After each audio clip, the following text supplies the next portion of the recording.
겸손과 기도. 찬미예수님.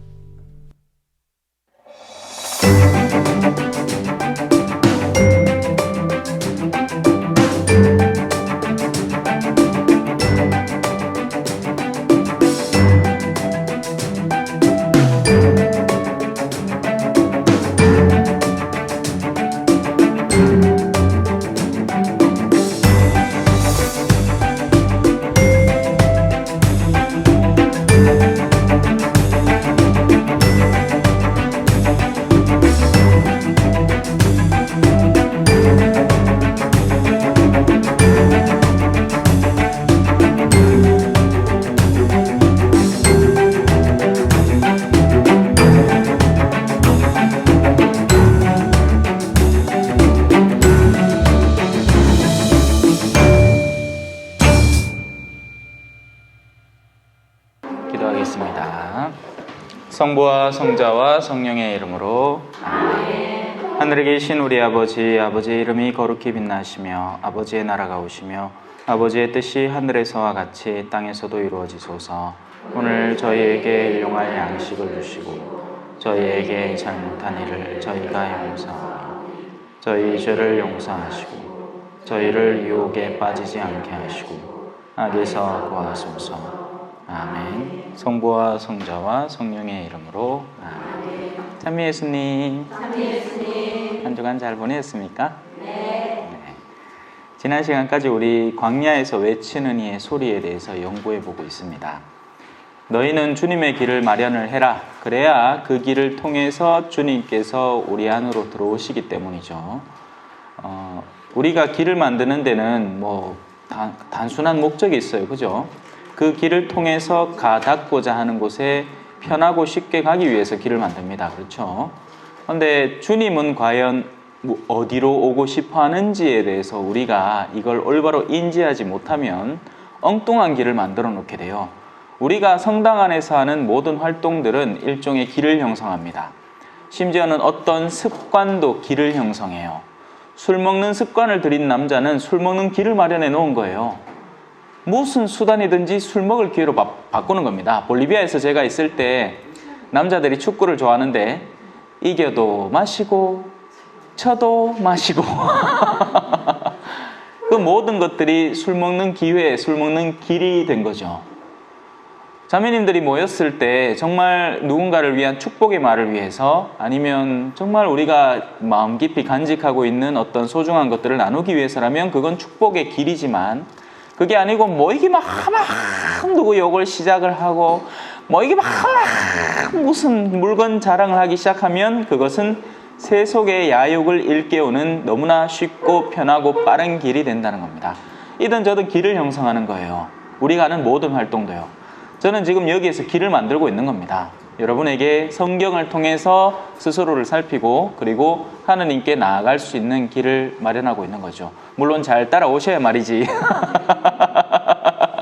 그때 달라요. 공동체마다 또 달라요.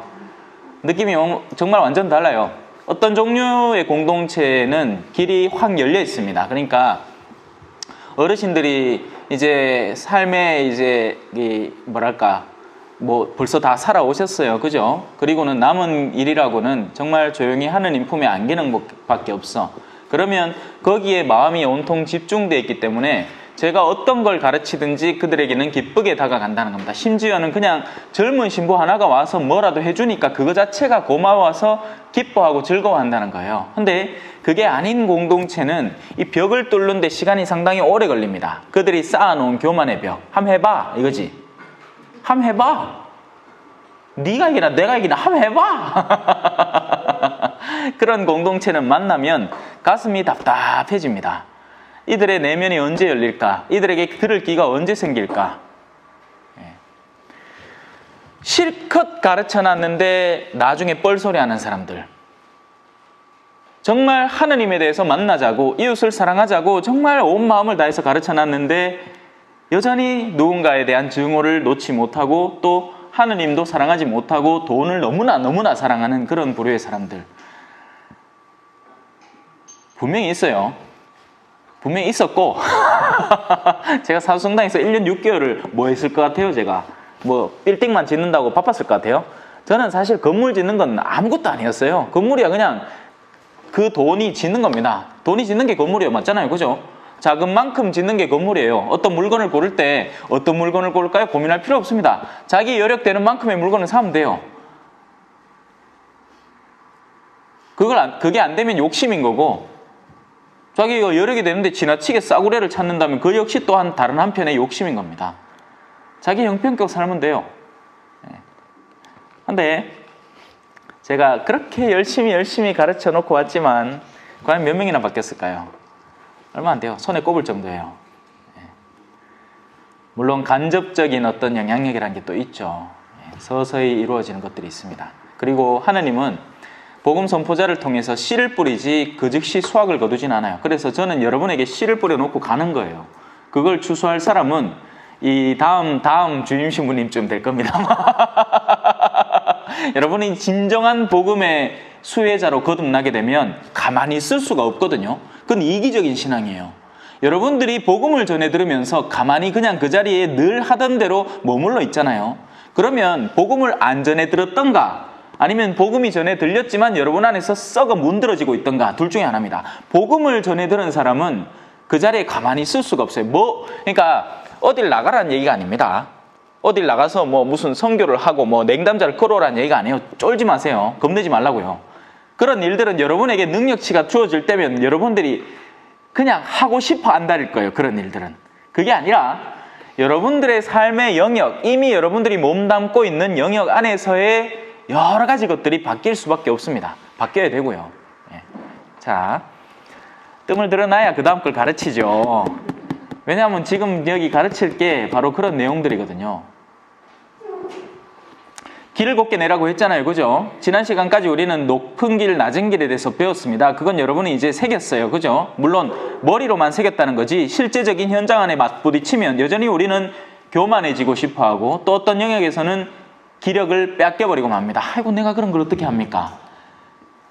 그래서 계속 끊임없이 그 높낮음이 계속 반복되는 거예요. 그 길이. 그리고 그 길을 일단 제쳐놓읍시다. 그런 높낮이가 어느 정도 완화되고 나면 울퉁불퉁한 길, 거칠거칠한 길이 있고, 그리고 매끈한 길이 있을 수 있어요. 그죠? 또 구불구불한 길이 있고 곧은 길이 있을 수 있죠. 물론 제일 먼저 우리가 올바로 세워야 하는 건 목적지를 향한 바른 길입니다. 그죠? 그건 쪽바른 길이에요. 곧은 길이라고요. 옆으로 새 나가는 길은 뭐 인간적으로는 이뻐 보인 길, 뭐 시골길에, 그죠? 길이 이렇게 되어 있으면 이쁜 길이겠지만, 세상에 길 만드는 사람 치고 의도적으로 그런 길을 일부러 만드는 사람은 거의 아무도 없습니다. 그저 들어올 때 조약돌 놨던 거 그런 거나 이렇게 빼돌하기가 좀 이쁘게 꾸밀까. 그러니까 꾸밈이 위주인 것. 그 목적지가 너무나 가깝기 때문에 뭐로 가도 아무래도 글로 들어가면 되니까 길은 이 건물을 지으면서 이쁘장하게 깔아놓은 것 뿐이에요. 그래서 이 길은 엄밀하게 얘기하면 길이 아닌 거죠. 왜냐하면 길을 제대로 깔려는 사람은 목적지와 가장 가까운 길을 선택하기 때문입니다. 우리가 왜 교회에 몸담느냐, 왜 다른 데를 헤매고 돌아다니면 안 되느냐 하면 그럴 이유가 전혀 없기 때문이고, 우리가 그렇게 다른 길을 해서 오면 그 삶의 영역이 돌아왔을 때는 아름다운 길이 되지만 돌아오지 못했을 때는 정말 처절한 멸망이 그 길을 기다리고 있다는 거예요. 그러니까 방향 자체가 틀려져 버린 거죠. 그런 틀려진 길을 걸어왔을 때 그런 사람들을 품을 수 있는 건 맞아요. 하지만 돌아왔을 때 얘기죠. 지금 제 말 따라오고 계신가요? 예. 표정을 보이기는 잘 모르겠어가지고.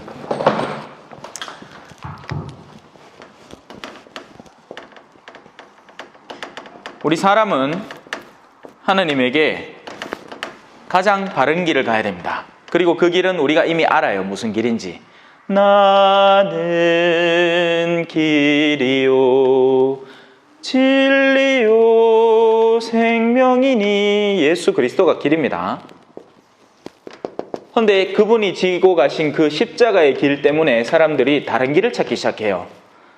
아니, 내 남편하고 사랑하고 싶지 않아. 나는 남편을 사랑하지 않은 채 남편으로부터 이득은 빨아먹고 취할 건 다 취하면서도 남편에게 내가 뭔가를 제공하는 그런 길은 싫어. 그러면 딴 길을 찾으라는 거지. 그러면 그 길 안에서 고통을 많이 겪겠죠. 바로 둘째 아들처럼요. 그죠? 그리고 나서는 다시 돌아오면 다행이야. 회개하고. 하지만 그렇지 않고 이 길로 계속 가면 어디로 간다? 파멸로 가는 거예요. 이 길은. 그래서 우리는 고든 길을 늘 인지하고 바르게 찾아갈 줄 알아야 됩니다. 예. 엉뚱한 길을 꿈꾸면 안 돼요. 하지만 지금 현재 사람들의 수많은 마음속에는 엉뚱한 길들이 너무나 많아요. 이것만큼은 피하고 싶은 게 솔직한 마음인 거죠. 십자가만큼은, 나에게 주어지는 내 십자가만큼은 어떻게든지 피하면서 쉽고 편하고 빠른 길을 찾는데 그 길은 없어요. 신앙 안에서는 없어요. 적어도. 세상에서 돈 버는 길도 마찬가지잖아요. 우리가 돈을 실컷 벌면 그 즉시 돈을 벌 수 있습니다. 그러니까 사기치고 벌면 돼요.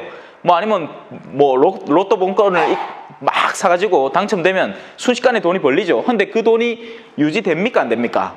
안 돼요. 왜냐하면 이 사람은 돈을 어떻게 현명하게 관리하는지에 대한 사전 지식이 전혀 없고 오직 탐욕과 이기심 때문에 그 돈을 챙기게 된 거기 때문에 설령 나쁜 길을 통해서 돈을 벌 수는 있어요. 하지만 그런 류의 사람들은 절대 그 돈을 올바로 관리하지 못하고 그만큼을 또 펑펑 쓰고 다시 무일푼으로 돌아간다는 겁니다. 돈의 길도 마찬가지일 것인데 이 신앙의 길이라고 다른 길이 있는 게 아니에요. 성실하고 책임감 있고 열심하고 자신에게 주어진 책무를 다하는 데 주어지는 거죠. 그게 길이라는 겁니다. 길. 자, 그래서 그 방향성과 그리고 높고 낮음에 대해서 우리가 이해를 했습니다. 우리는 굽은 길을 가서도 안 되고 높아져서도 안 되고 낮아져서도 안 돼요. 우리는 고든 길을 가야 돼요. 그리고 거친 길이 있습니다. 그게 바로 성격적 결함들이죠. 우리는 점점 완성되어 가야 하는 존재들입니다. 우리의 모든 성격적 결함은 보완되고 완성될 수밖에 없어요. 제가 농담처럼 얘기하잖아요. 저는 소심한 사람이에요. 믿거나 말거나. 발라바일라밤바 딴따란 발라바일라밤바 se necesita una poca de gracia. 원하면 노래도 해드릴 수 있고 광대짓도 할 수 있고 다 할 수 있어요. 왜? 복음 전파를 위해서 필요한 일이라면 여러분의 환심을 사고 여러분에게 잠을 깨우고 심지어 실제로 그래요. 잠 깨우려고 노래할 때도 있어요. 사람들이 자. 이게 진지함이 그래서 내가 헷갈린다는 게야. 듣고 있는 긴지 이게 자는 긴지 모르겠단 말이지. 그럴 때는 노래 한 곡 빵 해주면 다시 눈을 번뜩 뜹니다. 노래 듣는 건 되게 좋아해. 그래서 그런 모든 성격적인 약함들이 강화되기 시작해요. 하느님은 사람을 가만 안 둔다고 그랬잖아요. 하느님은 저를 이 신앙의 길로 이끌면서 신학교를 보냈어요. 신학교 안에서 저는 참 내성적이고 소심한 상태였는데 이 동기들하고 어울리면서 억지로 축구도 하게 만들고 또 연극제 같은 데도 나가게 만들고 그러면서 내가 원래 내 안에 숨어있던 영혼의 능력은 정말 실로 어마어마한 겁니다, 여러분. 그 안에 숨겨져 있는 거지 여러분이 발굴을 안 한 것뿐이에요.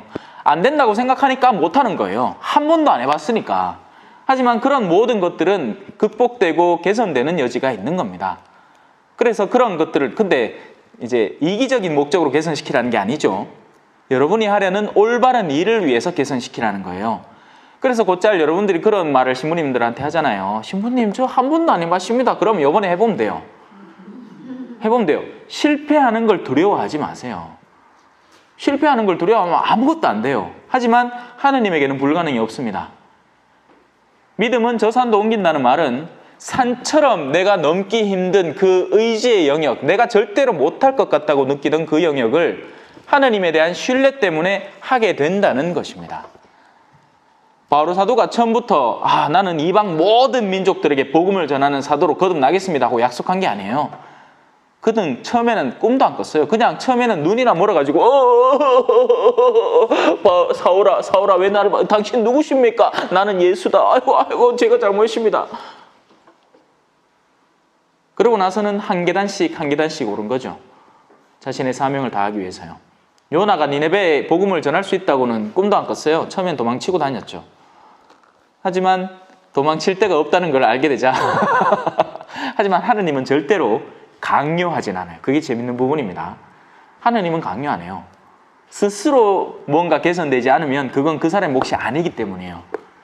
이 컵의 원래 능력은 물을 담는 거에 불과합니다. 이 컵이 갑자기 여기에서 이리로 왔다는 것은 원래 자기에게 없는 능력이 누군가에 의해서 외부적인 요인에 의해서 움직여진 것 뿐이지 그 컵이 여기 왔다고 이 컵을 칭찬할 이유가 없어요. 근데 이 컵이 밑에 생쥐가 한 마리 들어있어가지고 이 컵이 하고 여기까지 왔어. 그러면 이거 들고 아이고 생쥐야 고생했다고 칭찬해 주면 돼. 따라오고 계신 건지 표정들이 전부 다 내가 너무 말이 빠르나? 자, 길을 곱게 냅시다. 굽은 길은 바르게 하고 이 드높여지고 낮춰진 길은 메꾸고 깎고 그렇게 해서 곧은 길을 만들고 이 거친 길도 점차적으로 완성되어 가는 겁니다. 연마된다고 하죠. 그죠? 부드러워진다고 하는 거예요. 그런 길을 마련해야 됩니다. 그래야 하느님께서, 예수님께서 그 길을 통해서 우리 마음 안으로 거뜬히 들어오실 수 있게 되니까요. 자, 요한은 낙타털로 된 옷을 입고 4절부터 들어갑니다. 마테오복음 3장 4절. 낙타털로 된 옷 어떻게 써요? 까끌할 거예요. 그죠? 예? 우리 왜 세타를 그냥 맨살에 입으면 어떻습니까? 따꼼따꼼해요. 근데 세타도 왜 알파카 이런 거 입으면 안 따꼼해. 그건 부드럽지. 근데 그냥 양모털 입으면 따꼼따꼼하고 또 가짜 양모 있잖아요. 왜 폴리에스테르 이런 걸로 만든 그런 걸로 입으면 막 따갑습니다. 막 두드러기도 나고. 이 낙타털 옷은 뜻이긴 뜻인데 부드럽진 않아요. 예, 그러니까 고행의 도구인 거죠. 허리에 가죽띠를 둘렀습니다. 그럼 묶어야 되니까. 그의 음식은 메뚜기와 들꿀이었습니다. 메뚜기는 어떻게 먹을 수 있을까요? 잡아야지 먹겠죠. 메뚜기가 나 잡소 하고 입으로 막 들어오진 않지 않습니까? 그죠? 예? 잡으러 뛰댕겨야 되고 들꿀도 따야 돼요. 예? 왜 목청, 석청 이렇게 얘기하잖아요. 그죠? 또 따다 보면 벌에 쏘일 수도 있을 끼고. 뭐 하여튼 고생을 버지기로 했다는 이야기예요. 이렇게 행상도 말로 하자면. 자, 왜? 이 요한은, 요셉이래, 요한은, 왜 뜨덕 하노?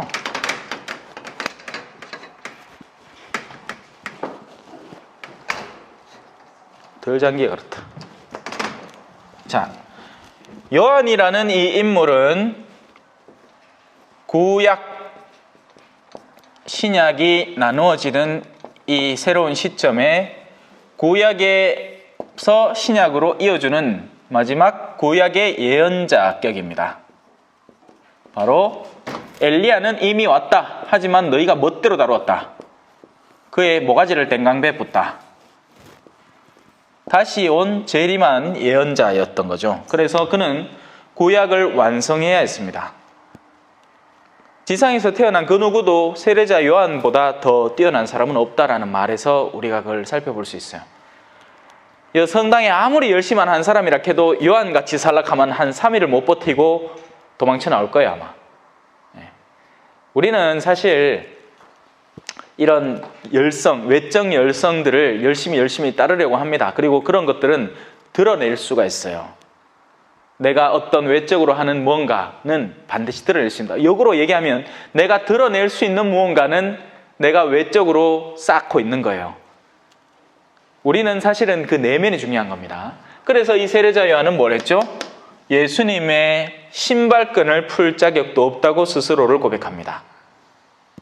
왜? 철두철미했잖아. 심지어는 예수님도 그렇게 살지는 않았거든요. 예수님도 때로는 부유한 이들하고 어울려서 만찬을 즐기기도 했고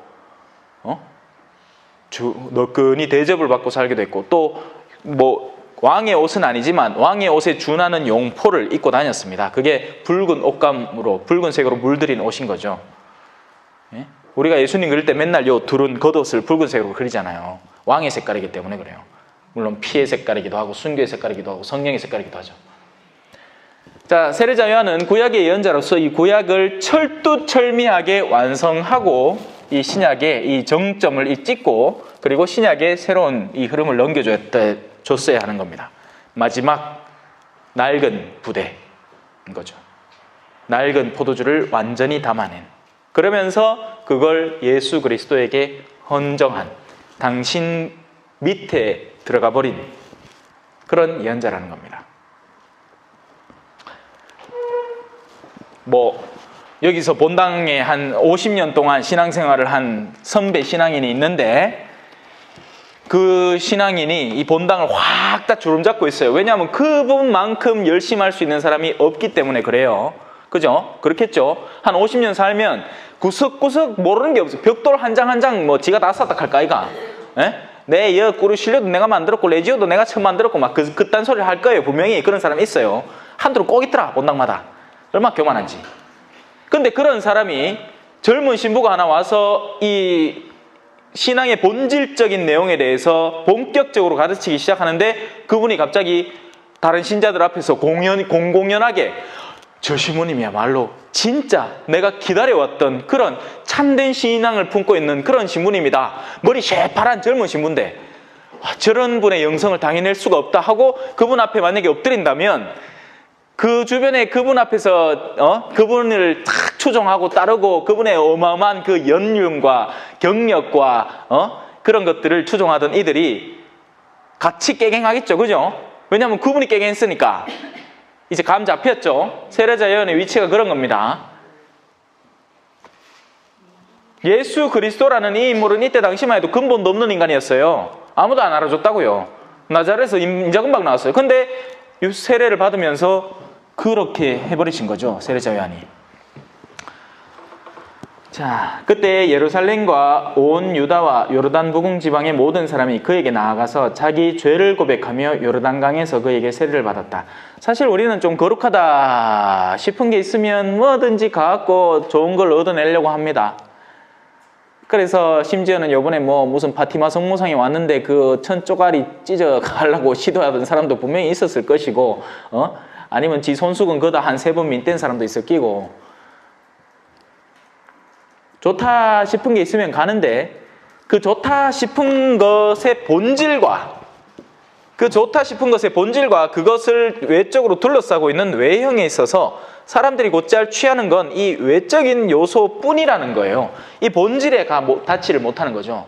그리고 세례자 요한은 예언자이기 때문에 내적 시야가 굉장히 밝은 분이고, 그들이 의도하는 것, 그들의 말 한마디나 행동 안에서 이미 드러나고 있는 그들의 이 허황된 갈망에 대해서 충분히 감지하고 있다는 겁니다. 숨기려고 해야 숨길 수가 없는 거예요. 이건 마치 대학의 수학과 교수, 모든 문제를 빠삭하게 알고 있는 이 사람이 일선 그 중학교 수학생으로 일하고 있어요. 그냥 아르바이트로. 근데 이걸 모르고 이 중학생 하나가 요 문제는 이 사람이 모를 끼야. 왜냐하면 교과서에 안 나오는 거고 자기가 따로 알았으니까 하고 들고 왔는데 판판이 깨지는 거하고 비슷한 거죠. 다 파악하고 있는 겁니다. 그런 장면이 펼쳐져요, 이제. 자, 그러나 요한은 많은 바리사이와 사두가이가 자기에게 세례를 받으러 오는 것을 보고 그들에게 말합니다. 독사의 사에 자식들아 부드럽지요. 야, 이 뱀새끼들아! 한 거예요. 욕을 막 제대로 한 거지. 제대로 욕한 거예요. 성경이니까 부드럽게 적을 수밖에 없잖아. 성경이니까 막 10원짜리 이런 거 못 적잖아요. 그죠? 야, 이 뱀새끼야! 한 거예요. 어머야, 아브라함이 뭐라 한다. 다가오는 진노를 피하라고 누가 너희에게 일러주더냐? 왜? 자기들에게 진노가 다가올 걸 알았어. 자기들의 탐욕과 이기심, 그 모든 해당하는 자신들이 저지르고 있는 그런 어둠의 그 결과가 다가올 걸 자신들이 감지하고 있는 거예요. 뭔가 이상한 게 느껴지는 거죠. 소위 말하는 양심의 가책인데 무뎌질 만큼 무뎌지기도 했어. 양심은 무뎌지는 거거든요. 손바닥도 무뎌져요. 얼마 전에 제가 서울 가갖고 한 분하고 이제 점심 식사 같이 하고 이제 그분은 잠시 헤어져야 돼서 인사한다고 악수를 딱 하는데, 어머야, 신부님 손 왜 이렇게 부드럽십니까? 합니다. 늘 이랬던 거 아니에요. 최근 들어갖고 일할 일이 거의 없으니까 이런 거지. 제가 볼리비아에서 일할 때만 해도 제가 직접 다 물건 나르고 뭐 들고 하면서 뭐 째지고 찢어지고 막 난리 북새통이었습니다. 거칠거칠했어요. 선교사의 손이.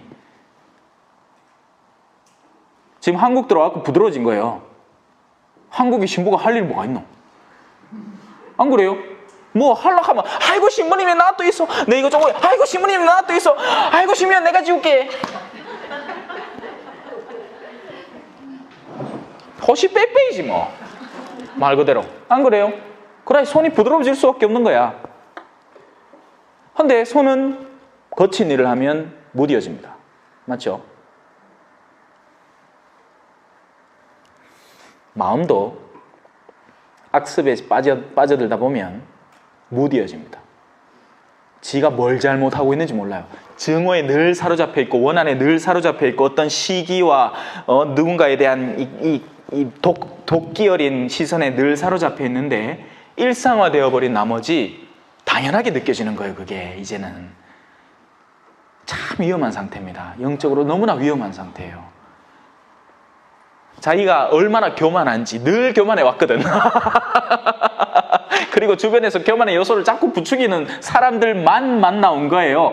뭐 해갖고 내가 이거 했대 하면 어머야 맞아요. 아이고 형님 대단하시네요 하는 그런 자매들만 주변에 잔뜩 놔놓고 자기한테 싫은 소리 한마디라도 하면 주변 사람들 막 꼬드기 갖고 그 사람 욕하게 만들고 결국에는 그 자리에서 떨어져 나가게 만드는 그런 못된 인간이니까 지가 뭘 잘못했는지 모르는 거야. 양심이 무뎌진 거죠. 위험한 상태에 있는 겁니다. 하면서 지는 또 스승이래. 딴 사람들 막 이끌어준대. 엥가이 잘 이끌겠다. 송행이 이끌어봐야 어디로 이끈다? 구렁으로 같이 떨어지는 거예요. 같은 부류의 사람들을 계속 모으고 만드는 거지. 그렇게 하다가 뭐 그런 우두머리가 어머야 나중에 이거 괜찮네 가자 하면 또 주주주 다 따라간다. 우리 대모님이 가신다 하면서 별 희한한 짓거리들을 다 하고 있는 겁니다. 지금 이 독사의 자식들아 다가오는 진노를 피하라고 누가 너에게 일러주더냐. 그래 진노를 피하는 건 좋다. 근데 진노를 피하는 본질적인 길을 알아야지 진노를 피하는 껍데기만 너가 덥석덥석 거기를 깨문다고 해가지고 너희 진노가 피해질 것 같으냐 이 말이야. 그죠? 회개에 합당한 열매를 맺어라. 나무 그려놨죠. 나무에는 열매가 맺힙니다. 열매는 이쁘게 빨간색이 없네.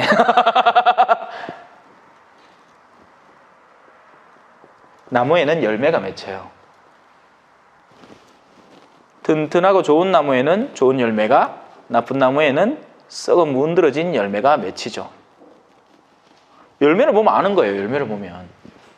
여러분들이 싫어하는 건 나쁜 열매예요. 여러분들이 좋아하는 건 좋은 열매입니다. 물론 우리 마음도 물들어 있어. 돈을 좋아하면 돈이 열매가 되어버려요. 그건 나쁜 열매인데, 그러니까 돈 자체가 나쁘다는 게 아닌데 탐욕이 나쁜 것이고 그런 탐욕에 물들어 있는 사람들의 욕망과 온갖 오욕들이 나쁜 것인데 내 마음이 탐욕에 물들은 상태면 그 탐욕의 썩은 열매가 너무나 아름답게 보인다는 거지. 그러다 보면 사기당하는 기고.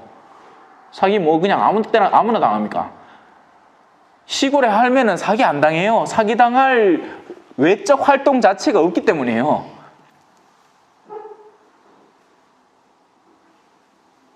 시골 할매도 시골 할매 나름이에요. 그런데도 사기꾼들이 찾아가요. 어떤 때는 옛날에 전원일기에 그런 시리즈가 하나 있었어요. 다다다다다다다다다다다다다 하고 시골 마을에 한 젊은 남자가 득 찾아왔는 게야. 그러고는 뭘 막 하는데 거기 찾아가는 뭐 수미 그죠? 김수미 씨 뭐 누구 엄마 하더라? 일용이 엄마. 일용아! 하고 막 찾아가는 게야. 왜? 그 할매는 욕심이 많은 할매야. 캐릭터적으로 그래요. 세상적인 욕구가 들끓고 누구가 뭐 한다 하면 시기하고 질투하고 그런 어르신인 게 그런 기회가 있으면 막 찾아가는 게야. 근데 그 외에 제일 어른 할매 있잖아요. 방구석에 늘 앉아갖고 나이도 제일 많고 최불암의 어머니. 그거는 아예 나갈 일이 없어. 더 이상 뭐 딴 건 필요 없고 그냥 집구석 조용했으면 좋겠는 거예요. 내가 어떤 가치를 추구하느냐에 따라 거기 끌린다는 거지. 그래서 열매로 알아보면 돼요. 열매로. 안 보이겠어요? 그 열매가? 보여요. 우리가 이미 드러내고 있다고. 못돼 빠진 사람들이 있으니 자기 필요한 것만 쏙쏙 취하고 자기 힘들 때는 쏙쏙 빠지는 그런 못된 사람들이 있습니다. 나쁜 열매를 맺고 있는 사람들인 거죠. 반대로 성실하고 꾸준하게 내가 해야 되겠다 싶은 일이면 힘들어도 해내고 그런 사람이라면 좋은 열매를 맺고 있는 겁니다. 바로 이기성의 열매와 바로 하느님의 사랑의 열매인 거죠. 그런데 이 사두가이와 바리사이들이 그런 열매를 맺고 있느냐 말이지. 옷자락에 술이나 길게 늘리고 회당에서 남들 보란 듯이 오 하느님 그땐 성호나 끄겠구만. 야훼시여 더 이스라엘아 들으라 너는 하느님을 사랑하고 내 이웃을 내 몸처럼 사랑해라 해놓고는 거지지나 엄마야 옷 버린다 하면서 티쁘고 그러니 회개에 합당한 열매가 맺힐 리가 없잖아요. 그죠?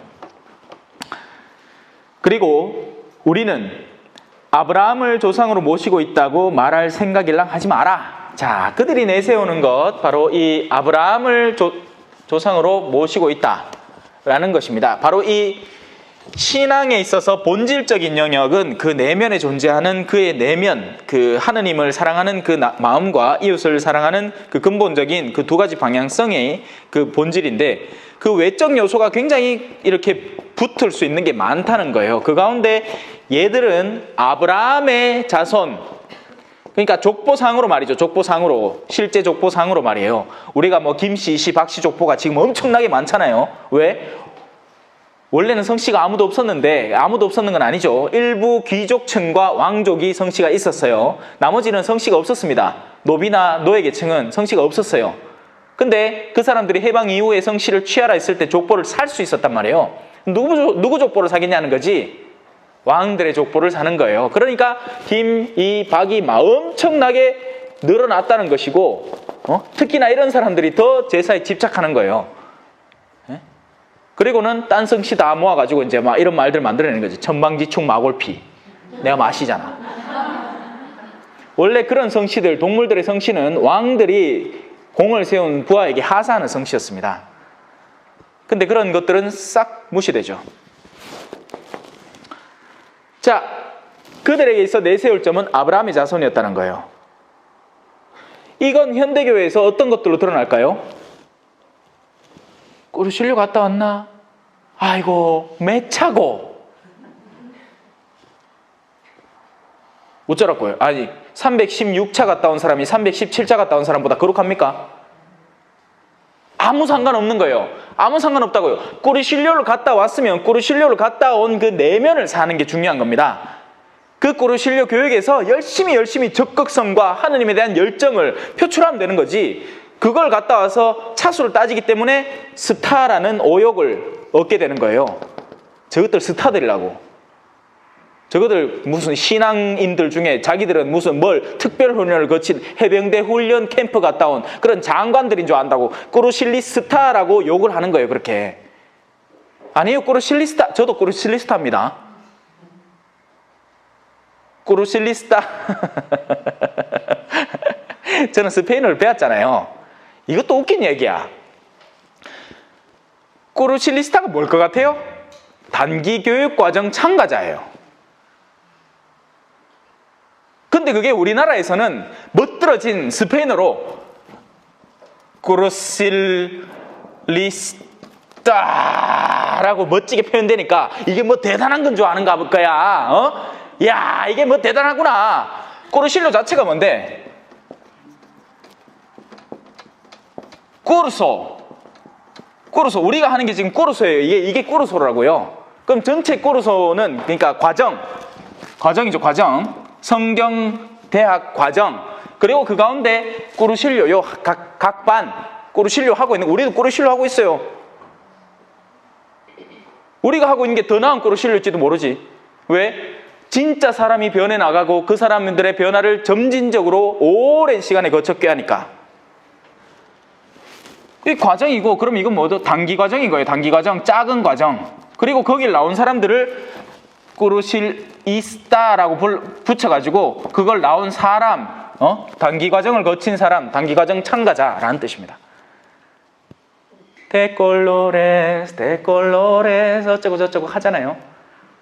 그 뭐 대단한 말 아니에요. 그냥 그 동네에 유행하던 노래인데 꾸르실료의 영성을 제일 반영하기 때문에 부르는 겁니다. 각자 다양한 색깔로부터 그 영성을 저마다 드러내자. 우리가 가진 가장 핵심적인 신앙적 가르침을 각기 다른 색채로, 각기 다른 모양으로 드러내자라는 게 데콜로레스 노래가 하는 거예요. 뭔가 특별한 게 아니고. 자, 그래서 회개에 합당한 열매를 맺어야 됩니다. 그리고 아브라함을 조상으로 모시고 있다는 식의 자랑 따위는 할 생각일랑 하지 마라. 이게 제 말이 아니고 지금 세례자 요한이 바리사이와 사두가이 파들에게 하는 얘기입니다. 바리사이와 사두가이 파는 정확하게 몰라도 됩니다. 그냥 야들은 자기가 이미 갖추고 있는 어떤 직위로 인해서 교만해져 있는 사람들 정도로만 이해해도 충분합니다. 이걸 뭐 더 상세하게 그들의 역사가 어떻게 됐니 이런 거 배워봐야 기억에 남지도 않고, 솔직히 뭐 아는 사람 있을 수 있겠지. 아는 사람 있으면 지금 설명하면 되고 몰라도 돼요. 핵심은 이거죠. 하느님께서는 이 돌들로도 아브라함의 자녀들의 그 외적 껍데기를 만드실 수 있다라는 거예요. 예. 아브라함이라는 인물이 자꾸 거론되는 것은 왜죠? 그가 지녔던 신앙 때문에 그렇습니다. 아브라함을 유독 이 신앙의 요소 안에서 가장 첫 번째 으뜸으로 삼는 이유는 그가 표현해냈던 신앙의 강도 때문에 그런 거예요. 강함. 자기의 자녀까지도 하느님의 뜻에 따라 봉헌함으로써 얻게 되는 신앙의 내면. 그래서 우리는 곧잘 그 장면을 보면 하느님 탓만 합니다. 하느님 와 그래 잔인하노? 아니에요. 주신 것도 하느님이고 가져가시는 것도 하느님이에요. 욥기 잘 읽어보세요. 하느님으로부터 좋은 것을 받았는데 나쁜 것이라고 하여 어찌 거절할 수 있단 말이에요. 자, 도끼가 이미 나무 뿌리에 닿았다. 도끼를 들고 자를 수 있는 건 다양하게 많습니다. 여기를 잘라내면 되지. 그러면 요것만 수수수수수 떨어지고 말겠죠. 아니면 도끼가, 자, 이 나무가 요 부분이 좀 써가지고 잘라야 되는데 요것만 잘라내다가는 안 돼. 그러면 요 가지를 좀 쳐는 거예요. 그러면 가지 전체에 붙어 있던 나무 줄기에 이 벌레들하고 썩은 것들이 같이 떨어지게 되는 거죠. 그게 도끼가 가지에 닿았다는 뜻입니다. 도끼가 줄기에 닿을 수도 있겠죠. 그러면 아직까지 뿌리가 살아있기 때문에 이 줄기의 높낮이에 자르는 정도에 따라서 얼마든지 다시 거기서부터 물기를 얻어서 재생할 수 있어요. 그런데 도끼가 어디 닿았다고 했죠? 뿌리에 닿았다고 하는 것은 이제는 이것들을 마감하고 정돈하겠다라는 신약 시대부터 시작되어 온 정돈 과정에 있는 겁니다. 우리가 도끼가 어디 딴 데 닿은 게 아니고, 도끼가 여러분 가운데 그냥 모난 점 하나 좀 고치겠다는 게 아니고 근본적인 선택에 닿았다는 얘기예요. 근데 사람들이 더군다나 오늘날의 우리 현대 가톨릭 신앙인들은 이 점에 대해서 굉장히 둔감하고 뭐 좀 착하게 살면 되지. 맞아요. 뭐 틀린 말 아닌데 착하게 살려면 제대로 착하게 살란 말이지. 근데 그게 아니라 외적 거룩함, 이 바로 아브라함의 자손이라는 그런 자랑거리, 내가 천주교 신자다. 근데 왜 세례받고 판공 안 빠지고 냉담 교적에 아직 내 이름 붙어 있으니까 천주교 신자다라는 그런 엉뚱한 외적인 지표들로 자기 위안을 삼고 있으니 정작 삶이 안 변한다는 겁니다. 하느님, 저 사람들이 하나가 되게 해주십시오. 저 사람들이 서로 사랑해서 그 사랑을 주변 사람들이 보고 저 사람들이 내 제자라는 걸 알게 해주십시오 했는데, 오히려 역으로 내 자식들이 내 삶을 보고 엄마 맨키로 신앙생활하는 꼬라지 보고 있겠네. 성당 가기가 싫다 하면서 성당에 도로 안 나오더라는 거지. 내 자식들이. 남도 아니고 남한테는 속일 수나 있지. 남한테는 속일 수 있어요. 그죠? 뭐 1시간 정도 딱 화장하고 남자친구 만나면 남자친구 다 쏘가. 안 그래요? 근데 집에 와갖고 세수 한번 싸게 보면 그때부터 막 이 김이 주근깨 막눈 쪼매한 거 막 요새는 눈화장도 못 믿겠더만. 요래 싹 그리가 요 끝에 요래 까맣게 요렇게 딱 하있기는 눈이 막 이마에 커져 보이대. 희한하대요. 싹 지우고 나있기는 완전히 다른 사람이더만. 그래요. 그래서 도끼가 이미 나무 뿌리에 닿아 있습니다. 좋은 열매를 맺지 않는 나무는 모두 찍혀서 그냥 찍히기만 해도 다행일 건데 불 속에 던져진답니다. 10분 쉬고 그 다음에 설명해 드릴게요. 간식 맛있게 드셨나요? 네. 자, 이제 불로 들어가 봅시다.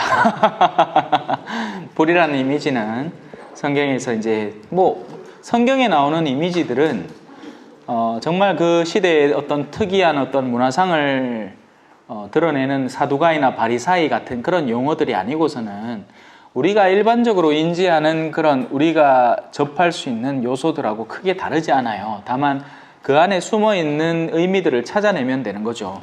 물이라는 것을 우리가 세례 때 쓰는 이유가 뭘까요? 우리가 물을 통해서 마시면서 생명을 얻고 또 물에 빠져 죽기도 하고 또 물로 세수를 하니까 그렇죠. 그죠? 예. 그 물이라는 그 다채로운 의미가 바로 그 세례 안에 고스란히 들어가는 겁니다.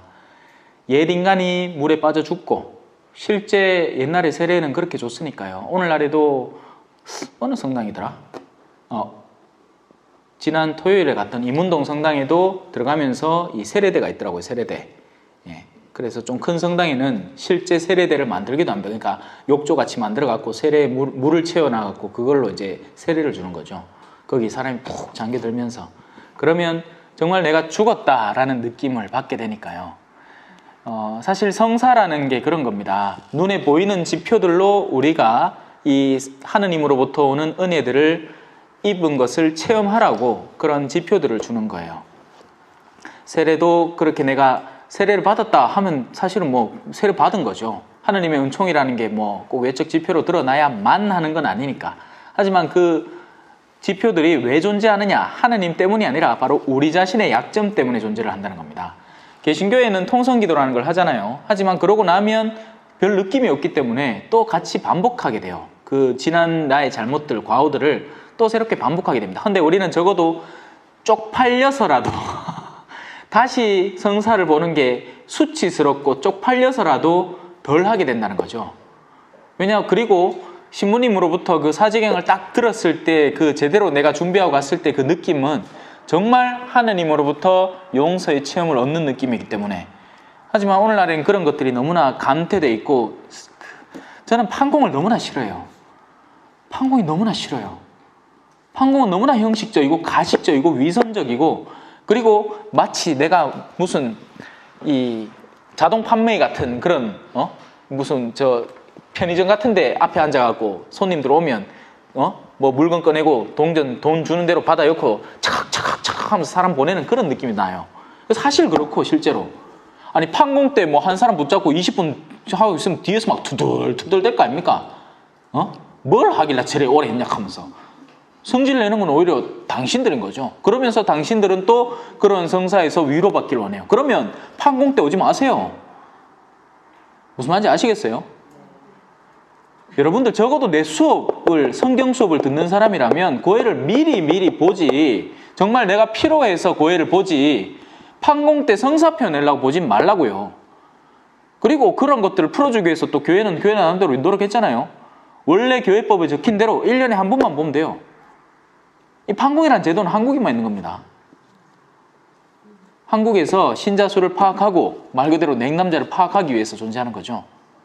이게 제때 수급이 안 되면 이 사람은 냉남자로 분류되니까.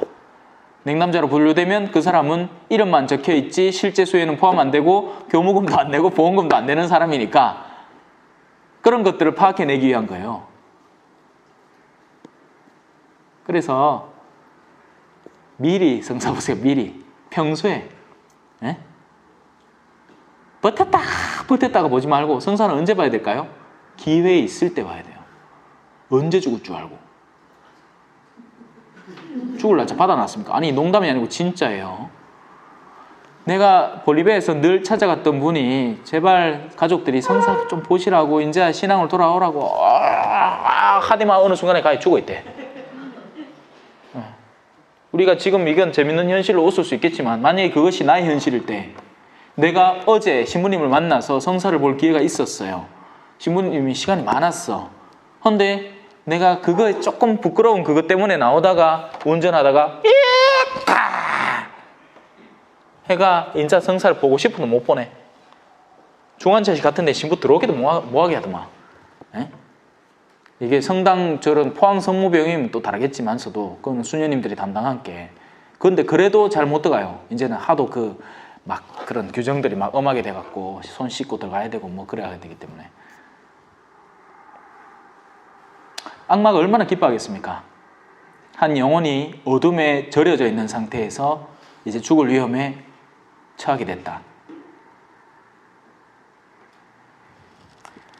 그나마 가족들이 이 신앙에 깨어있는 사람들이면 어떻게 해서든지 그 사람이 뭔가를 이렇게 하느님과 만날 기회를 마련하게끔 돕습니다. 근데 내가 그렇게도 살지 않았잖아요. 그럼 가족들이 신앙이 없단 말이에요. 자식들이 뭐 중학교 때까지 뭐 복사 서고 뭐 교리교사 아무짝에 소용없어요. 신앙 없으면 말종황이야. 그런 외적 활동들이 중요한 게 아니라고요. 정말 신앙 있는 자녀로 키워내야 되는 겁니다. 하느님을 사랑하는 자녀들, 가장 자신의 가치관의 가장 근본 안에 하느님의 참된 존재와 존재감을 느끼고 그분을 사랑하는 자녀로 길러놔야 돼요. 그런 게 아니고서 외적인 거, 그 외적인 거 왜 하겠어요? 애들 막 성가대 보내고 복사단 보내는 게 정말 아이들이 성가대 하고 싶어서 복사하고 싶어서 그런 아이들은 사실 얼마 없고 어떤 때는 많은 경우에는 엄마가 욕심이 나서 그래요. 우리 아 그런 데 보내면 내가 뭔가 좀 이름 내세울 게 있을 것 같아서. 그래서 불 속에 던져지는데 요 불은 어떤 불이냐? 요 불은 원래 그 표상 그대로의 불입니다. 태워요. 근데 중요한 건 그 타는 대상이 있죠. 타느냐 마느냐에 있는 겁니다. 그죠? 요거를 태우면 지금 이 겉에는 플라스틱이고 안에는 알루미늄이 들어있어요. 플라스틱은 타버려요. 탄소화합물이기 때문에 그렇죠. 근데 안에 있는 알루미늄은 불이 강해지면 강해질수록 원래 알루미늄의 본래의 성질로 갈수록 순수해집니다. 맞죠? 이게 불의 특성이에요. 그래서 불은 다채로운 용도로 이 안에서 나와요. 들으면서도 이해 못했던 그 예수님의 말씀, 모두 불소금에 절여질 것이다. 그게 뭐지? 그게 한편으로는 누군가에게는 심판입니다. 플라스틱에게는 심판이 되는 거예요. 자신이 태워져야 될 시간이 다가왔기 때문에. 그리고 다른 한 측에는 자기가 정화될 시간이 온 거예요. 세상에서 묻어있던 불순의 요소들이 이제 깨끗해지는 거죠. 그래서 누군가에게 불은 축복이고 누군가에게 불은 자기 스스로에게는 저주가 되는 겁니다. 좋은 열매를 맺지 않는 나무는 모두 찍혀서 불 속에 던져진다. 이제 이해하셨을 거예요. 그죠? 그 나무들의 운명이 어떻게 될지. 불 속에 던져지면 어떻게 되겠습니까? 타겠죠. 나는 너희를 회개시키려고 이 회개라는 작업, 너무나도 쉽고 간단하고 하지만 유지하기가 힘든 작업. 회개라는 건 하느님에 대한 가치를 이해하고 하느님으로부터 오는 빛을 깨닫고 그 빛을 사랑하게 되는 것이 회개예요. 회개라는 게 무슨 해병대 캠프 갔다 와서 뭐 이제 나는 해병대의 경을 갖추고 있다 이런 식으로 회개가 이루어지는 게 아닙니다. 세례를 그냥 물을 통해서 받는다고 그 세례받은 이들이 모두 회개했다고 말할 수가 없어요. 왜냐하면 여전히 세속을 사랑하는 마음이 간절한 사람들이 많기 때문에요. 그래서 유아세례가 중요한 겁니다. 혹자는 이렇게 얘기해요. 어른이 내가 철들고 나서 세례받으면 더 진하게 오래가지 않나? 틀린 말을 안 해요. 그렇게 해서 정말 하느님께 돌아오겠다고 스스로 결심하고 돌아왔을 때 진하고 오래가는 게 맞아요. 근데 안 돌아올 가능성도 많아져요. 그만큼이나 세상 안에서 찌들어 살았으면 이 신앙의 가치를 받아들이는데 근본적인 어려움을 겪게 된다고요. 그래서 겉으로는 세례를 받을 거예요. 왜? 세례를 받는 게 인간적으로 자신에게 유익함을 꽤나 갖다 주기 때문에 그렇죠. 세례를 받으면 인맥이 늘어나요. 세례를 받으면 신앙이라는 영역 안에서 활동할 수 있는 기반이 다져져요. 세례를 받으면 내가 아멘이나 애터미를 할 때 고객들이 많아지거든. 그런 인간들 얼마나 많은지 모릅니다. 신앙 안에서 다단계 하려고 작정하고 들어오는 사람들. 아니 이미 들어왔는데 자기가 보니까 이게 어마어마한 인맥이고 기반이거든. 그러니까 그때부터 자기가 돈 벌 생각을 하는 거죠. 지발 좀 딴 데 가서. 근데 딴 데 가서 할 수가 없지. 그죠? 지 갖고 있는 인맥이 그게 다라. 어? 아이고. 집집마다 치약 한 개씩 다 있을 거, 그 회색 아메 치약 그거. 하늘색 그거. 그렇게 하면서 또 자랑한다. 아이고 요거 좋다 하면서. 역시 치약은 아메라 하면서. 아메한테 내한테 암살자 보낼라. 고만이시다. 나는 너희를 회개시키려고 물로 세례를 줍니다. 세례자 요한이 사람들에게 베풀 수 있었던 세례, 그것은 물의 세례입니다. 물은 씻는 의미를 갖고 있죠. 그래서 이 우리의 일련의 이 역사의 과정 속에서 물은 과거를 씻어내는 역할을 일익을 담당합니다. 물로 씻김으로 인해서 우리의 과거가 단절되었다는 느낌을 강하게 받는 거죠. 그래서 어린아이 때부터 씻겨야 돼요. 유아세례가 그냥 생겨난 게 아니라 교회의 유구한 역사 속에서 그 필요성을 체감하고, 원래는 애들한테 세례를 안 줬었어요. 원래는 어른들이 몇 년간의 그 교육기간을 거쳐서 겨우 세례를 받았습니다. 우리 뭐 가톨릭 세례가 길다 하잖아요. 긴 거 절대 아닙니다. 오히려 짧죠. 그러니까 지금 교회가 갈수록 더 엉망이 되어가는 거예요. 구약을 한번 보십시오. 구약에는 툭하면 이민족들과의 만남 속에서 하느님이 당신 백성을 어느 지역에 보내서 그 지역을 싹 이렇게 정복하게 만듭니다. 소수를 보내서 어마어마하게 많은 지역을 정복하게 만들어요. 근데 그런 때마다 어떤 조건들이 붙어요. 거기에 어느 부류의 사람들을 싹 다 없애라 라고 합니다. 근데 이스라엘이 판관기를 읽어보면 그래요. 그 일을 안 해요. 그 일을 안 했더니 나중에 그들과 어울려 산다는 거죠. 근데 그 어울림의 정도가 어디까지냐? 그들의 바알신까지 섬기고 있다는 거예요. 그런 일들이 오늘날 계속 반복되어서 일어나는 거죠.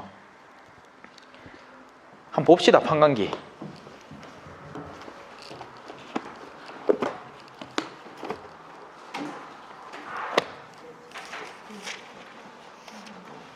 자, 판관기 1장 19절 한번 보세요.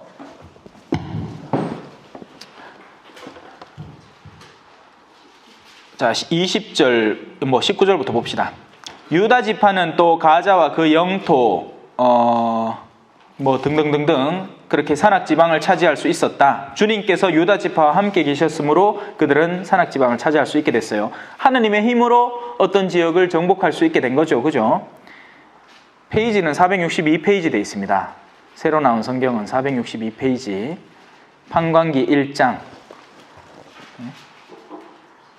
여호수아기 다음에 있어요. 창출내 민신여 다음에 판관. 거기 1장 19절부터 한번 보세요. 그러나 평야의 주민들은 쫓아내지 못하였다. 그들이 철병거들을 가지고 있었기 때문이다. 자, 이런 요소들, 철병거와 같은 요소들, 이런 요소들이 우리가 지상에서 겪게 되는 어떤 유혹들에 해당되는 요소들입니다.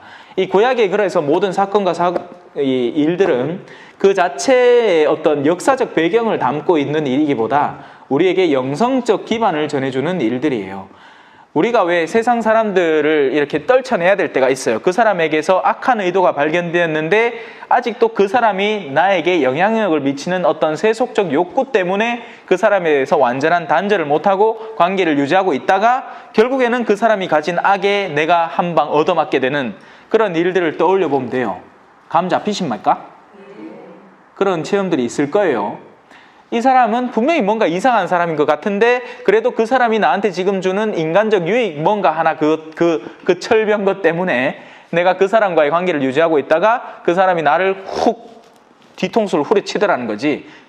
착한 사람인 줄 알고 그냥 괜찮겠거니 하고 지내왔는데 알고 보니 나한테서 꺼낸 비밀들을 온통 주변에 알리고 다니면서 내 뒤통수를 후려치는 사람이라는 게 나중에 나타나는 겁니다. 뭐 그렇다고 해서 지금 여러분의 관계를 딱 끊으라는 얘기가 아닙니다, 여러분. 이건 지금 구약에서 그런 상징적인 의미로 나타나는 것이고, 이 현대사회에서 우리 신앙인의 입지와 그리고 세상과의 관계를 간접적으로 드러내는 요소예요.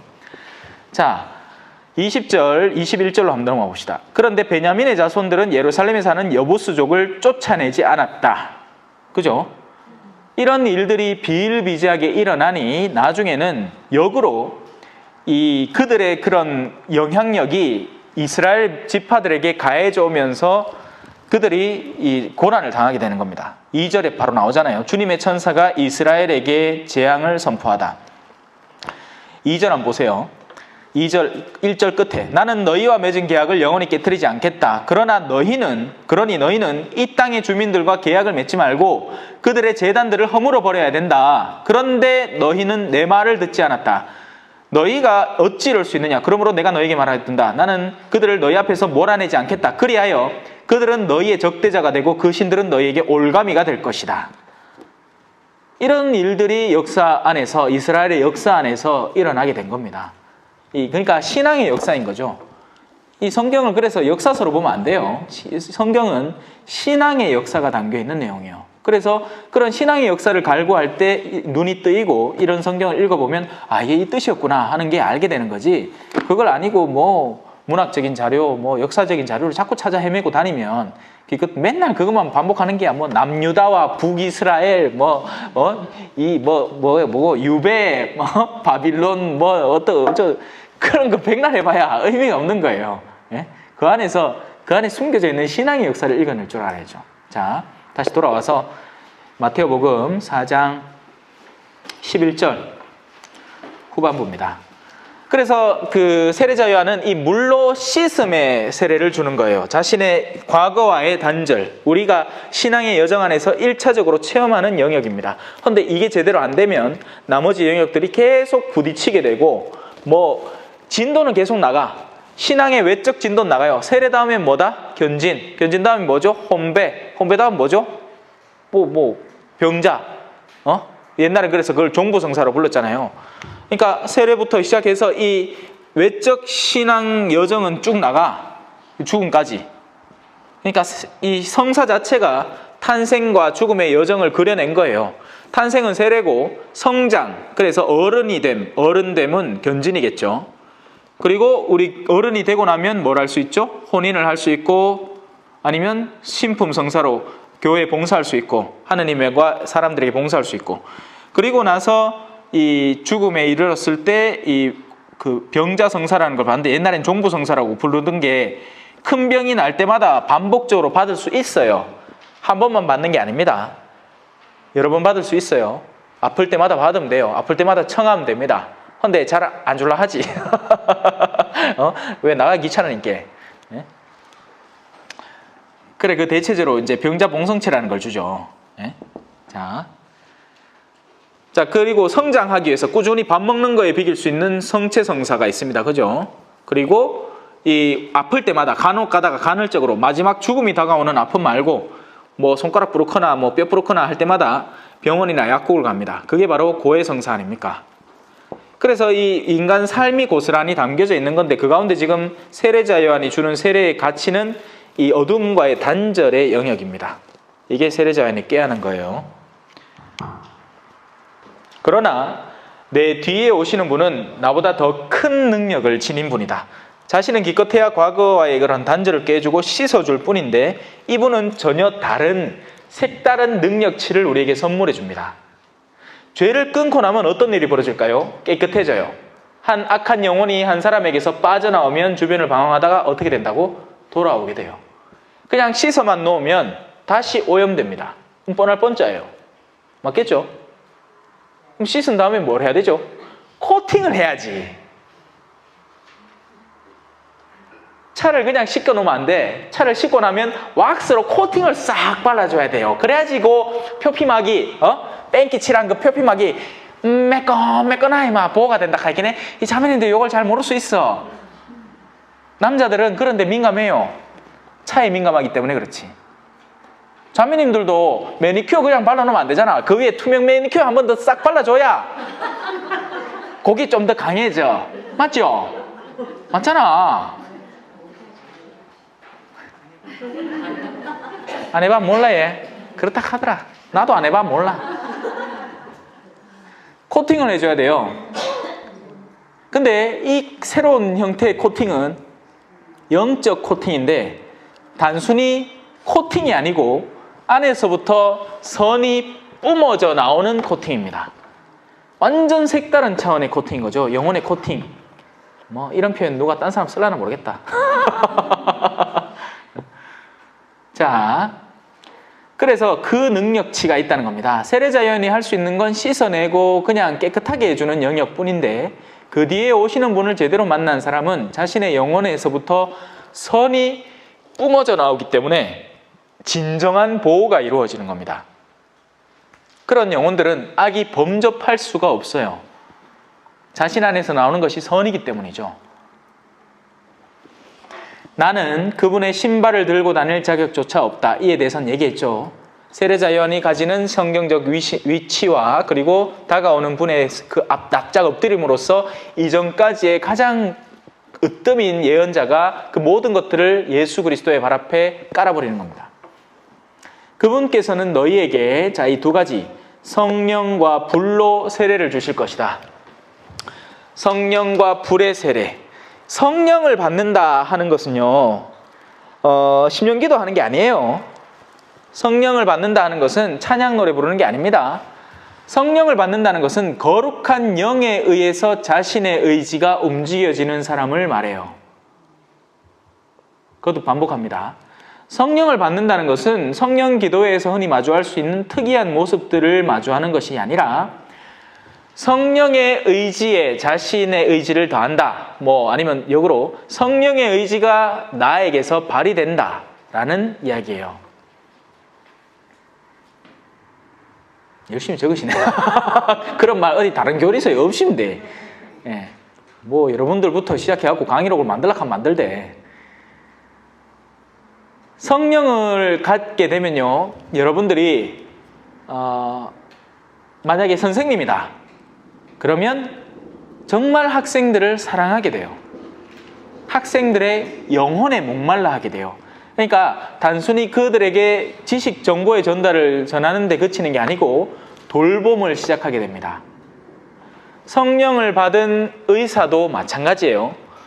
환자에게 적정 수준의 서비스비를 받고 그 서비스를 제공하는 판매꾼이 되는 게 아니라 정말 그 환자가 더 나은 삶의 수준에 다가설 수 있도록 갖은 도움을 다 줍니다. 사실 의사쌤들 만나보면 그래요. 이 돈 때문에 일하는 사람은 자기가 해야 될 것만 딱딱 해. 일을 잘하긴 해요. 하지만 정말 해야 될 것만 하고 그 이상은 이건 내 속은 아니라는 그런 느낌이 팍팍 듭니다. 사실 신부님도 예외는 아니죠. 신부님도 자기 일만 딱딱 하는 신부님들이 있는가 하면 정말 자기 일 아닌데도 성심껏 도와주는 그런 사제들도 있어요. 제가 사수성당에 있을 때 한 번은 미국에서 연락이 왔어요. 자기 언니가 말기암인데 그 세례를 좀 주고 싶다는 거지. 근데 어디 사노 하였기네. 어디 산다 하더라? 하여튼 KTX를 타고 저 갔어야 됐어요. 저 어디 인천이었나? 뭐 용인이었나? 뭐 하여튼 수원이었나? 하여튼 그래요. 그래서 처음에는 얘기를 했죠. 아, 그런 경우라면 그 인근 본당 신부님한테 연락을 하거나 수녀님한테 도움을 요청하면 그분들이 당연히 챙기시는 게 맞다고. 근데 이제 그 미국에서 저한테 전화를 했던 건 이 신부라면 가주겠지 않은 희망이 있었던 거예요. 예. 그래서 먼저는 그러니까 왜 그렇잖아요. 그 이방 여인에게 나는 걔들한테 밥 안 준다고 예수님이 좀 매정하게 돼 있잖아요. 그러자 그 이방 여인이 그걸 넘어서서 우리 걔 맞습니다. 근데 걔들도 밥상에서 떨어진 부스러기는 먹지 않습니까? 하는 그런 믿음을 드러낸 것처럼 알아본 거예요, 먼저. 근데 다들 나 몰라 하는 거죠. 이게 세례를 주는 일이었으니까. 뭐 병자 봉성체를 가는 일이라면 또 그 정도는 했을지 모르지만 세례를 주는 건 여러 가지 서류적인 문제도 있고 이게 좀 복잡하거든요. 그러니까 마다를 하기 시작하는 겁니다. 그런 거라면 알겠다. 갈게 하고 그날 저녁에 당장 데모 한 명 내리고 둘이 기차 타고 올라가서 세례 주고 내려왔습니다. 필요에 의해서 일을 하는 사람이 있고 돌봄을 하는 사람이 있어요. 엄마도 마찬가지예요. 엄마도 지 할 일만 딱딱 하려는 엄마, 정말 이기적이고 모난 엄마가 있습니다. 그런 엄마들은 특징이 뭐냐면 늘 투덜거립니다. 투덜. 왜냐하면 자기 할 일은 일인데 나머지는 자기 할 일이 아니라고 생각을 하거든요. 내가 뭐 한다고 시어머니한테 전화를 드려갖고 잘 계시나 물어봐야 돼? 그건 당신이 할 일 아니야? 뭐 이런 식으로 나오기 시작하면 끝도 없는 거예요. 그러니까 나는 그냥 아들을 안 굶어 죽을 정도로 밥 먹이고 그게 자신의 미니멈 일이라고 생각을 하는 거지. 그러니까 자기 하고 싶은 일은 해요. 뭐든지. 그게 심지어는 때로는 과한 일이라도 해. 심지어는 하면 안 되는 일인데도 자기가 하고 싶으면 그 일은 또 해내요. 그것도 이상한 사람이야. 근데 돌봄을 안 해. 돌봄을. 그러니까 가정이 점점 나약해지는, 끈이 느슨해지고 풀어지고 나약해지는 겁니다. 가족 구성원들이 서로에 대한 애정 자체가 점점 무산돼가는 그런 느낌을 강하게 받아요. 그런 집 가보면 알아요. 서로 안 사랑해.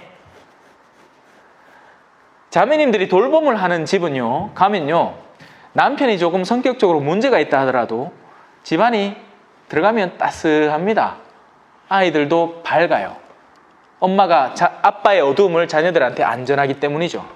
근데 그게 아니면 이 자녀들이 굉장히 어둡고 감 느낌이 이상해. 자, 그래서 우리는 이 성령에 의해서 움직이는 신앙인들이 되어야 됩니다. 성령께서 내 맘에 오시면 나는 다윗처럼 찬양하리라. 짠짠짠.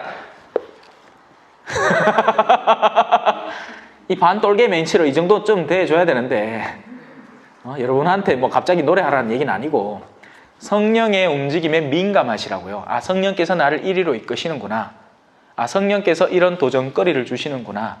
그리고 그런 도전은 흔히 여러분들이 섣불리 하기 싫은 어떤 영역으로 곧잘 드러나요. 왜냐하면 우리가 아직 미완성되어 있기 때문이죠. 우리가 완성되어 있을 때는요, 성령께서 하시는 일은 우리에게 꼭 기쁨입니다. 그게 아무리 힘든 일이라도요. 이해되세요? 성령께서 예를 들어서 이런 일을 자행히 하실 수 있어요. 신부님을 통해서 이번에 구역이 새로 생겼는데 거기 가서 봉사할 사람이 아무도 없으니 자매님이 좀 도와주세요 했을 때, 성령이 없을 때는 그 일이 나에겐 도전이 돼요. 싫은 일이 된다고요.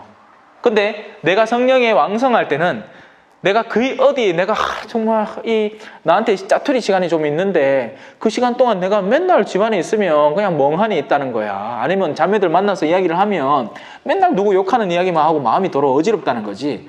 그런데 그때 마침 수녀님이나 신부님이 이런 영역에 직무가 있는데 좀 도와주시겠습니까? 하면 예, 제가 할게요. 제가 하고 그 일 뺏길까 겁을 낸다는 거예요. 물론 그런 사람은 잘 없습니다. 내가 지금까지 일을 해봤는데 한 200명 중에 한 1명 정도 있긴 있어요.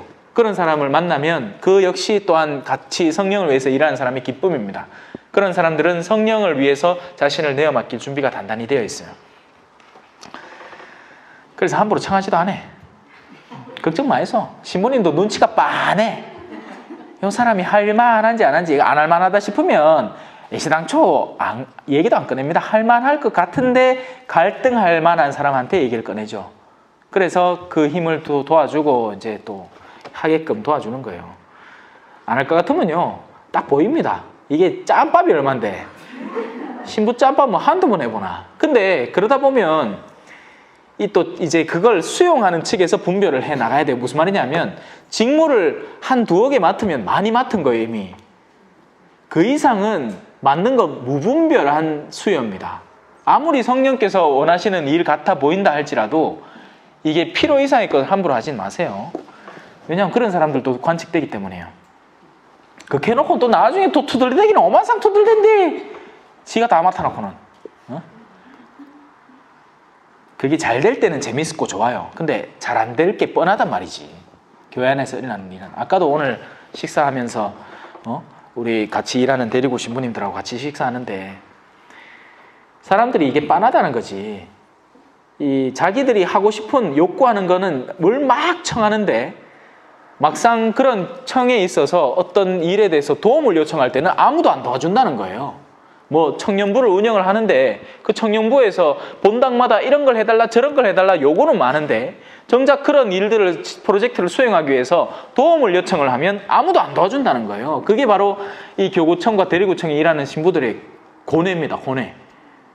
다 욕만 하지. 그러면서도 이런 건 왜 안 해주노 하고 바라기만 하지 정작 도움이 필요할 때는 아무도 안 도와줘. 그나마 성경대학에는 내가 와서부터 봉사자가 있어 다행입니다. Thank you very much. 축복 더블로 받아 있어. 자, 이제 그분께서는 불로도 세례를 주세요. 불. 제가 불의 특성에 대해서 얘기했잖아요. 앞서 말한 불 속에 던져지는 불은 플라스틱에게 말하는 불이고 이 둘째 불, 성령과 불이라는 것은 바로 금속에게 주어지는 불입니다. 그래서 같은 불이에요. 우리가 하느님을 만나는 게 똑같아요. 악인이나 선인이나 하느님 앞에 나아간다고요. 근데 문제가 뭘까요? 한 사람에게는 그게 기쁨이고 더할 나위 없는 기쁨이고 다른 한 사람에게는 그 자체가 재앙이 된다는 겁니다. 겁나는 거예요. 하느님을 만나는 게. 왜? 자기가 준비가 됐으니까.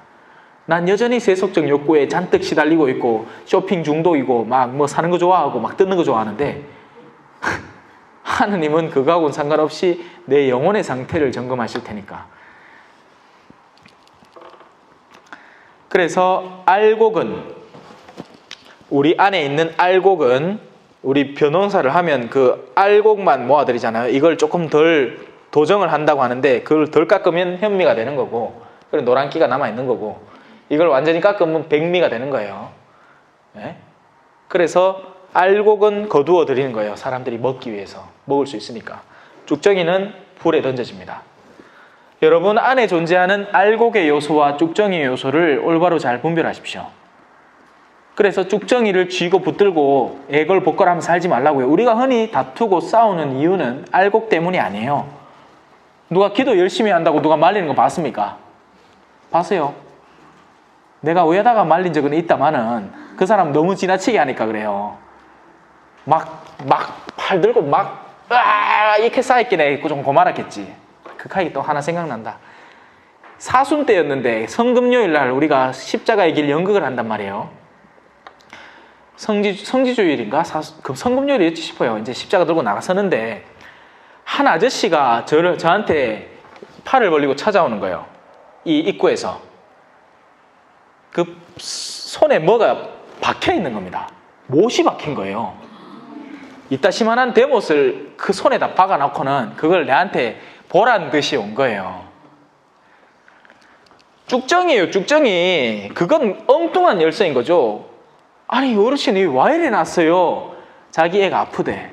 그래서 이런 수단으로라도 하나님 관심을 끌고 싶었던 건 거죠. 근데 어리석음이에요. 차라리 그 시간에 아이를 보살필 수 있는 수단의 일을 하든지 아니면 아이 곁에서 아이를 보살피든지 그런 실천적이고 실제적인 성령께서 원하시는 일을 해야지 헛된 거짓 열성으로 사람들에게 보란듯이 그렇게 나타나는 건 진정한 알곡이 아니라 쭉정이라는 겁니다. 그리고 한국 내에도 이런 신자들이 많아요. 다만 손에 못 안 박는다 뿐이지 엉뚱한 열성을 자랑하려고 드는 그런 쭉정이 신앙인들이 많다고요. 그들은 나중에 다 타버리게 될 겁니다. 성경을 왜 읽죠? 교만해지려고 읽는 게 아니라는 거 제가 초창기에 말씀을 드렸잖아요. 성경은 배우려고 내 삶을 변화시키려고 읽는 겁니다. 그 성경을 만약에 제가 이렇게 진도를 나가면 마테오 다 못 될 거잖아요. 그죠? 그러면 분명히 제가 미리 얘기해 놓는데 신부님 우리 요 복음서 하기로 했는데 와 마테오 요 좀에만 하다 치 아픕니까? 하고 따지고 들 사람이 있을 수도 있겠지만 이제는 없겠지. 중요한 건 우리가 그런 시간 동안에 무엇을 습득하고 배우느냐 하는 것이 알곡이라는 겁니다. 나머지 성경을 얼마나 많이 배우느냐, 몇 절까지 배우느냐, 몇 장까지 배우느냐 무슨 파트를 배우느냐 하는 건 전부 다 이 외곽에 들러붙어 있는 거예요. 우리는 알곡을 먹으면 그것으로 만족할 줄 알아야 돼요. 옛날 성인들은 성경 한 구절 가지고 몇 달을 살았어요. 끊임없이 반복하면서 그것이 자기 것이 될 때까지요. 수많은 성인들은 성경 한 구절 때문에 변화가 일어났던 겁니다. 가진 것을 모두 팔아. 프란치스코 성인이 딴 게 아니고 그걸 한 성인이잖아요. 그죠? 아버지 앞에서 그냥 말 그대로 홀딱 벗고 나온 거예요. 다 가져가라고. 아버지와 연도 끊고 그물도 버리고 아버지도 버리고, 그리고는 정말 가난을 사신 거죠. 물론 지금의 프란치스코에는 그렇지 않지만 지금의 프란치스코의 수사님이 농담처럼 같이 식사를 하는데 외국 선교사 신부님이었어요. 아이고, 하나님이 돈 쓰지 말라 했지 크레디트 카드 쓰지 말라고는 안 했잖아요 하면서 농담을 그렇게 하십니다. 그러니까 지금의 프란치스코회가 물론 여전히 수사 신부님들은 각자의 자리에서 검소함을 살려고 노력은 하겠지만 프란치스코 회 자체는 너무 부유하게 돼버렸어요. 없는 땅이 없고 없는 건물이 없어요. 그리고 지금 수도에도 마찬가지잖아. 없는 게 뭐 있습니까? 다 있지. 그러니 거기 들어오는 수녀님들도 그런 쪽으로 자꾸 시선을 빼앗기게 되는 거예요. 그러니까 성소를 고르는데 카리스마를 안 고르고 뭘 고를 것 같아? 야야야, 어느 본원에 가면 그 밑에 수영장이 있다 하더라. 그런 얘기를 서로 정보랍시고 주고받는 거예요. 그런 사람이 나중에 그래 수녀가 됐지. 오늘 마침 수녀님이 안 계시네. 다행이다. 아니, 요 수녀님들은 당연히 성실하신 분들이지. 근데 그런 수녀님들도 있다니까요. 진짜. 그럼 그런 수녀님들이 나중에 신자들하고 만났을 때 어떤 모습을 보일 것 같습니까? 누가 가갖고 회 15만 원짜리 사주면 아이고 겸손한 척, 아이고 괜찮은데 하면서 막 2점씩 찍어 먹고, 누가 싸구려 뭐 곰탕 이런 것들 초대하면 아이 바쁩니다, 시간 없습니다 할까 아닙니까? 그러면 안 돼. 그죠? 알곡은 곳간에 모아 들이실 것이고 죽정이는 꺼지지 않는 불에 태워 버리실 것입니다. 자, 세례를 받으시다. 자, 근데 요것만 짚고 넘어갑시다. 불에 태워진대요, 여러분. 손가락만 타도 아프잖아요. 사실 뜨겁고 그죠? 힘들잖아요. 영혼은 언제 탈까요? 사실 영혼은 이미 타고 있어요. 이 다른 구절을 보면 여러분의 혀 야고보서 말조심이라는 파트 3장에 들어가면 혀는 이미 지옥불에 타고 있다고 얘기를 해요. 탄다는 것은 영혼이 어떤 종류의 열정에 사로잡히는다는 의미이기도 합니다. 그런데 그런 열정 가운데는 거룩한 열정이 있겠죠. 성령을 따르고자 하는 열정, 하나님의 뜻을 알고자 하는 열정, 여러분들이 이런 성경 강좌에 나온 좋은 열정이 있어요. 다른 열정은 여러분들이 마음이 뜨거워질 때 일어납니다. 어떤 때요? 시기할 때, 질투할 때, 증오할 때, 원한에 사로잡힐 때, 마음속에 어떤 종류든 나를 괴롭히는 요소가 자꾸 양성화될 때 바로 그런 것들이 불을 형성합니다. 그리고 그런 불은 주변에서 온 불은 꺼져요. 그러니까 내 손가락을 태우는 촛불은 후 불면 꺼집니다. 암만 뜨거운 불이라도 그 온도를 다 하고 나면 꺼지게 돼 있어요. 그런데 내 영혼에서 지펴지는 불은 내가 안 끄면 안 꺼져요. 내가 끄겠다는 결심을 하고 그 불을 끌 수 있는 소방관을 제대로 찾아가서 그 불을 잠재우지 않으면 안 꺼진다고요. 그런 체험 잘 못 해봤습니까? 뭔가 사야겠다라는 결심이 딱 들었을 때 그 어떤 낭만이 있더라도 사고 말아요. 남편을 심지어 사기쳐서까지 사는 거야. 우리 엄마가 아픈데 걔갖고 돈 좀 얻은 애가 그걸로 지원하는 거 사고 앉았는 그런 자매들도 있고, 그러니까 그 열정의 불을 내가 끄지 않는 이상 사그라들지 않는데, 내가 끌 수 있느냐? 어떤 종류의 불은 꺼지지 않는다는 겁니다. 그런 불은 세례자 요한의 씻음의 물로 씻겨야 진화가 되는 거죠. 그게 고해성사이고 하나님의 은총의 영역이고 우리의 내면의 불을 잠재우는 영역입니다. 그래서 오늘도 제가 페이스북에 잠깐 설명을 하고 왔는데요. 열혈사제에서 그렇게 얘기했다면서요. 하느님 고해소 안에서만 고해하지 말고 나가서 사과하고 와서 고해해라. 틀린 말 아니에요. 왜냐하면 수많은 가식적인 신자들이 있기 때문이죠. 그러니까 고해소를 들락날락 거리는데 실제 삶은 전혀 변하지 않는 그런 사람에게는 맞는 충고예요. 그런데 어떤 경우에는 바로 그러니까 고해성사를 통해서 그 용서를 청할 힘을 얻게 된다는 겁니다. 이 후자의 케이스를 무시하면 안 돼요, 여러분. 고해성사를 통해서 하느님으로부터 용서받는 체험을 제대로 하면서 비로소 나를 괴롭히는 누군가에게도 아니면 내가 잘못한 누군가에게도 용서해주고 용서 청할 힘이 거기로부터 제대로 생겨나는 거예요. 성사를 제대로 봤을 때 얘기죠. 이해되셨죠? 그래서 그런 드라마나 어떤 책에서 나오는 심지어 장발장에서 나오는 그런 착한 신부님의 모습 그런 것들도 한편으로는 맞지만 다른 한편으로는 조심하기도 해야 되는 겁니다. 예를 들어서 장발장이 여전히 훔칠 생각이 장발장이 그 체험을 통해서 변화되었기 때문에 이 신부님이 다시 돌아왔을 때 준 은접시도 뭐 다 소용이 된 거지만 근데 아직까지 회개가 이루어지지 않은 상태에서 훔칠 계획인데 거기에다가 선을 베푸는 건 성경에 이렇게 적혀 있습니다. 너희들의 거룩한 것을 개들에게 던지지 마라. 그래서 성경이라는 건요.